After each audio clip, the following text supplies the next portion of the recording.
భారత వాతావరణ విభాగం రైతులకు చల్లని కబురు అందించింది. ఈసారి నైరుతి రుతుపవనాలు ముందుగానే దేశంలో పలకరించే అవకాశాలు ఉన్నాయని అంచనా వేసింది. భగభగ మండుతున్న ఎండలు, తీవ్ర ఉక్కపోతతో అల్లాడిపోతున్న ప్రజలకు తీపి కబురు అందించింది. అండమాన్ నికోబార్ దీవుల్లో ఈ నెల 15న తొలకరి వర్షాలు కురిసే అవకాశముందని వాతావరణ శాఖ అంచనా వేసింది.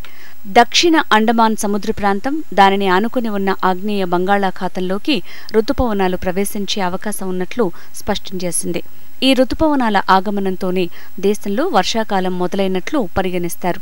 ఈ నెల 27న కేరళను రుతుపవనాలు తాకుతాయని అంచనా వేసింది వాతావరణ శాఖ.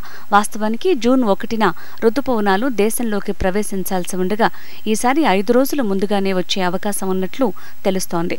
ఈ లెక్కన జూన్ 5 నుంచి 8 మధ్య నైరుతి రుతుపవనాలు తెలుగు రాష్ట్రాల్లో విస్తరించే అవకాశాలు ఉన్నాయి. ఈ ఏడాది జూన్ నుంచి సెప్టెంబర్ వరకు నైరుతి రుతుపవనాల సీజన్ ఉంటుందని వాతావరణ శాఖ ప్రకటించింది. నైరుతి రుతుపవనాలు ముందస్తుగా వచ్చినా వర్షాలు ఈ ఏడు సాధారణ స్థాయిలోనే ఉంటాయని సమాచారం. జూన్ నెలలో నైరుతి రుతుపవనాల ఆగమనం తర్వాత ఉత్తర మధ్య భారత్లోని చాలా ప్రాంతాల్లో సాధారణ వర్షపాతం నమోదవుతుందని, ఇక ఈశాన్య భారతంలోని అనేక ప్రాంతాలు, వాయవ్య భారతంలోని కొన్ని ప్రాంతాలు, దక్షిణ ద్వీపకల్పంలోని దక్షిణ ప్రాంతాలలో సాధారణం కంటే తక్కువ వర్షపాతం నమోదయ్యే అవకాశం ఉందని శాస్త్రవేత్తలు అంచనా వేస్తున్నారు.